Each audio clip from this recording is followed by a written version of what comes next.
And we're back.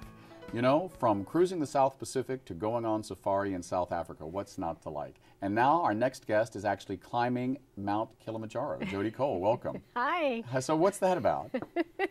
I'm crazy. Yeah, it's possible. I'm crazy. Yeah, I'm climbing Mount Kilimanjaro, which is in Tanzania.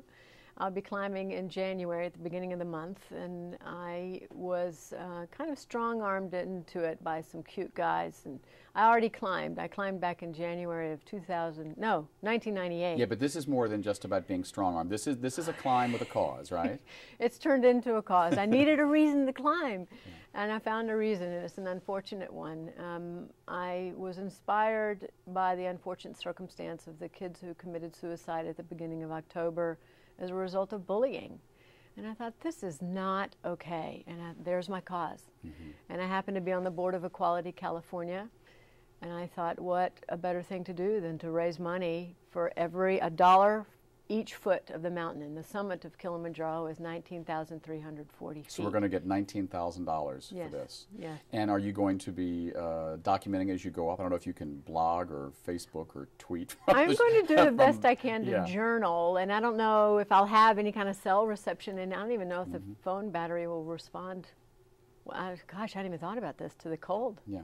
Now, we were chatting before the cameras went hot about our history getting to California, and I jokingly said that Betty Sullivan, who is well known in the Bay Area, said that we should form a group called GRITS, Guys and Gals Raised in the South. Now, I'm from Richmond, Virginia, and where are you from originally? Birmingham, Alabama. Now, you recently said you had a party of a group of gals who got together, and what was the criteria for the...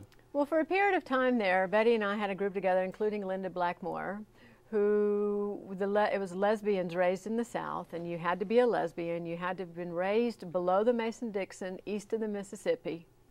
And at the dinner, you could not complain about how many calories were in the meal because we were eating pure Southern food. Yeah. And you had to represent your state somehow, some way. Well, so if I'm an honorary lesbian, I can like come to the next one or something? Yes, you can. Great, that'd be great. Yeah. How did you go from really a career in philanthropy? When we met, maybe not quite 20 years ago, you were very involved in a number of philanthropic causes, and now you're climbing Mount Kilimanjaro. What was the impetus for founding Rainbow African Safaris, and what is it? It was really an accident, and it did evolve out of a dream to go to Africa. Now, the company part wasn't a dream. It never even occurred to me that I would even own my own company. I thought I'd be fundraising for the rest of my life doing things that I love. Not to say that I don't love Africa. Don't let me forget to say that, because I do. I was implored by a friend of mine about 14 years ago who had been very sick with AIDS, had diabetes. He had been at death's door before. And I was on the phone with him one day whining about having been dumped yet again, you know, life's done me wrong kind of thing. And he stopped me and he said, Jody, if you knew you were going to die in a month, what would your regrets be? Well, coming from him, that flattened me, and I knew also that I had never been to Africa, and I would truly regret it. He said, promise me that when you hang up the phone today, you will do that for me. So I made the steps towards going to Africa the first time, which when was that? January 1998. So I was there for 6 weeks, and it did change my life. It moved me in a profound way, and then also summiting Mount Kilimanjaro at the time. And then I started going again and again, and it was 6 years ago that I took my first group of 20 people in honor of a good friend's 50th birthday. And since then, I've taken probably 12 groups on safari with me, and then it evolved into me starting my company. I thought, what the heck, you know, I'm getting closer to 50 now, too. Yeah. I want to do something that's mine, and I love Africa. So here I am. Did that catch you by surprise? I mean, you've traveled a lot. Yeah. What is it about Africa, or what was it that first time that you went, wow, I'm going to do this again? Africa, and I know people who are watching this will know exactly what I'm talking about. But there's a reality to Africa. There's also a spiritual component.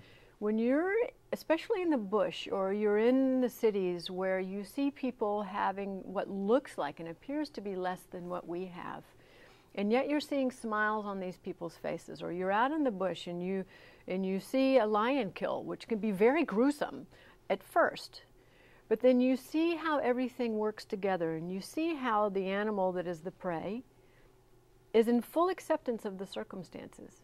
And the line, it just is what it is. Yeah, my husband Alfredo has been to Africa several times. I've not yet had the opportunity to go, but he said that the first time he saw a lion kill a zebra, he said it was the most incredible experience. And he said it's very violent, but just nature in a way that you don't get to experience. Is it that and the people together that make Africa unique, the way that humans and nature interact there on that continent?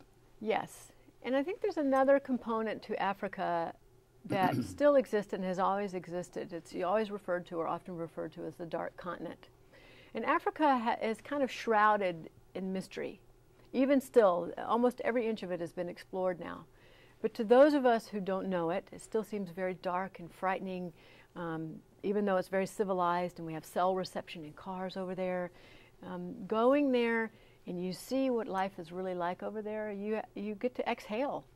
And then you get to go and look back at our life back here in the United States, and gratitude is a result of that reflection, and also an understanding of your place in this life. Now, South Africa, of course, is well known as being a country with maybe the most progressive constitution in the world, including full equality for LGBT individuals. Yeah. But when you're talking about Africa, you're talking about Tanzania and some other countries. What is it like for a group of lesbians or gay men or other members of our community to go over? Is it sometimes dicey, or? It hasn't been yet. And I say yet cautiously. It's so far so good. Most of the countries actually all the countries except for South Africa, it is illegal to be gay or lesbian, or a practicing lesbian or gay, or perceived lesbian or gay. We're still experience that here as well. So I go to East Africa, which is comprised of East Africa, of Kenya, Tanzania, and Uganda's in there. But we do go to South Africa and Botswana and Namibia, Zambia, and I let the companies on the ground know in advance that I'm coming with a gay group. If there's a male couple or a lesbian couple that is with me and they want a king-size bed, then I tell them in advance, please don't separate the beds, because it's very European. They're the two twin beds that are either pushed together or they're separate. And it's worked out. And I've only had one situation where my guests happened to be standing next to me when I was getting them all their room situations, and they kind of looked at me funny, like, and they looked at the two guys and they said, "Really, you want?" I said, I moved. I said, "Yes." And I don't want my guests to see that little question mark.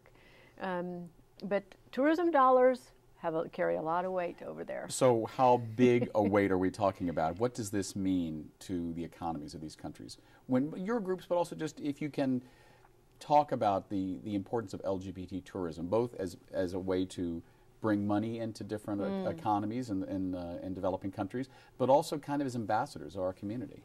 You just took the words right out of my mouth. We're ambassadors anywhere in the world, really. And in Africa in particular, they see that we're just as ordinary as anybody else, that we spend our money the same, and we enjoy the experience on safari just like anybody else. With the recent situation in the Kill the Gays bill in Uganda,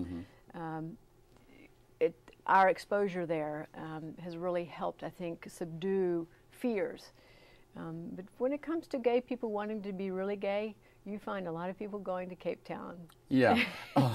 Speaking about people being really gay, on the other side of it, in Africa, have you had the experience of someone, I don't want to say coming out because of your tour, but coming to you and saying, wow, I didn't know that you could be this open in a way I can in Botswana or Tanzania or wherever. Has that come to you? No. In fact, kind of almost the opposite. What I do the first night we're there, when everybody's kind of wowed and they've dropped their bags and they're looking around and so just amazed at their experience already, I say, look, we're not in San Francisco or New York or LA or Atlanta even. I don't want to tamper you from being who you are, but I think it's best that they know we're gay, but just try not to do the open display of affection. It can be disruptive to anybody's experience, regardless of what type of couple it is. In our last few moments, some advice for a first-time visitor, specifically an LGBT visitor to Africa. Someone who says, boy, this sounds like a great thing, I want to do it, what am I in for? How should I prepare? Call me. Of course. Call me and we'll talk about it. Really, It's about dreams. It's about you living your dreams. And if you have a dream to go to Africa, then let's do it. Do not wait. Dreams are for doing. They are not for dreaming. And for people who want to realize this dream, where do they go online? They go to wildrainbowsafaris.com. It's been great talking to you, Jody. Thank you, and it's nice David. to talk to someone who has a little bit of a draw left like me, too.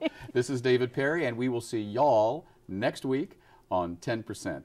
Thanks for watching. Jody.